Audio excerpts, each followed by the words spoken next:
And hello, my friends. It's time for a Monday morning book review. That's right, every Monday morning at 10 a.m. Central, it's time for a baseball book review. Could be fiction, could be nonfiction, could be hot off the presses, could be way out of print, or it could be somewhere in between. Today we've got one of those somewhere in between books. It's called Baseball, the Biographical Encyclopedia, and it's put out by the editors of Total Baseball. This is the continuation, I think it's probably the extension of the project that Bill James started in his 1980, I believe it was his 1986 baseball abstract, where he created some biographies, and he was going through in alphabetical order, in biographical order too. In alphabetical order, the players that were in the major leagues up to that time.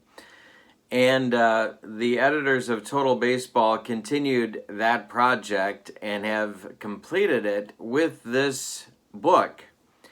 It's a wonderful book, especially for those people that get tired, like me, of constantly looking online for refreshers about particular players.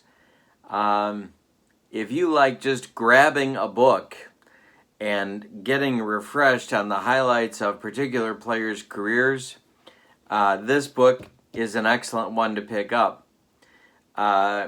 The book has thousands of entries, so I'm going to give you a look inside in just a minute, but the book itself was quite a project, I imagine, not only to edit, but to write as well, and to find writers for the book.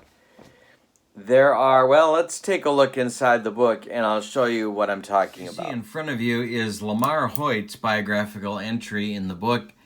Every entry looks like this, so you get the player's name, their full name, their years that they were active, date of birth, if they passed away, their debut date. Lamar Hoyt, at the publication of this book, was still with us. Otherwise, the date of death, the death date, is also included. What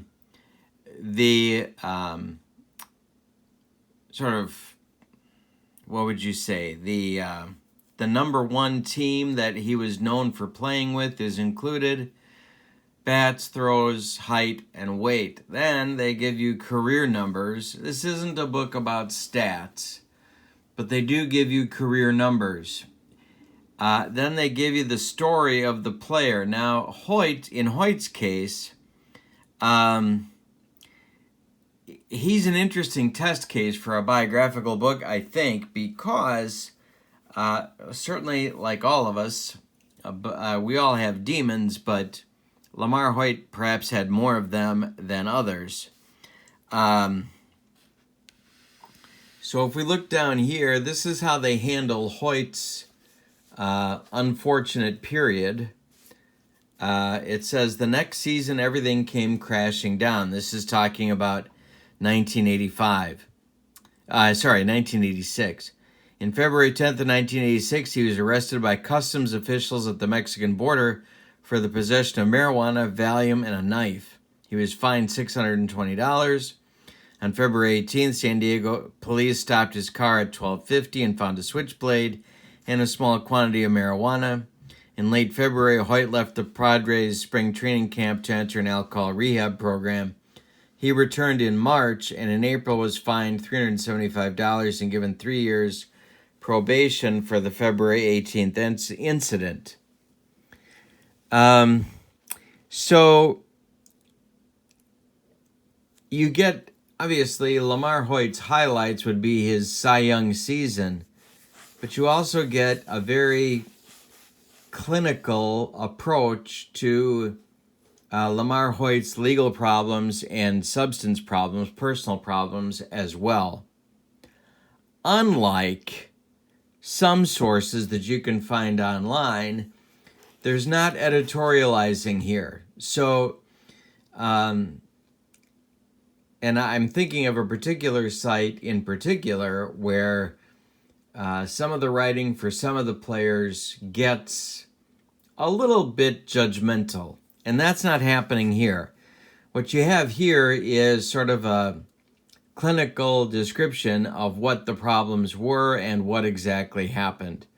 That's how the book treats players who have difficulties of one sort or another. The thing I'd like to show you is how the table of contents is set up. You can see that this is done alphabetically, and so it's fairly easy to find the player that you're looking for. What I enjoy with this book, though, is just opening up to a particular page and starting to read, and I'm learning stuff from it all the time. But this is how you find players in the book by letter, and then you can get a sense of the start and the finish player for that letter as well. The back of the book is a listing of all of the people that did writing for the book, including a brief biography of each. So you get a sense of who the writers were, but it's well edited in the sense that they kind of have the same approach to writing. It's difficult to tell who's writing which entry. There's a list of photo credits in the back, which has the effect of giving you an index, because if the photo is on that page, the player's biography is on that page as well. And there are several pages, 10, maybe 12 pages of photo credits, and there are more than 10,000 entries in the book. This particular copy of the book, edition of the book, has a 2000 copyright date, publication date. I picked it up for $8 online. You can probably pick it up at a local used bookstore for that price, or maybe even a little less. It's just not, in the internet age, it's tough to make a book like this work because so many people just click to find their information. But if you're like me and you like to read a book to get information like this once in a while, this book is an outstanding resource, and I wish they would update it. So it's called Baseball, the Biographical Encyclopedia. It's from the editors of Total Baseball, and I think extremely well done. It does not have action photos, and it does not have a pure index, but other than that, you really can't go wrong with this. Thank you for being with me on my Monday book review. I'll be back next Monday at 10 a.m. Central, with another book review for your consideration. Thanks, and have a great day.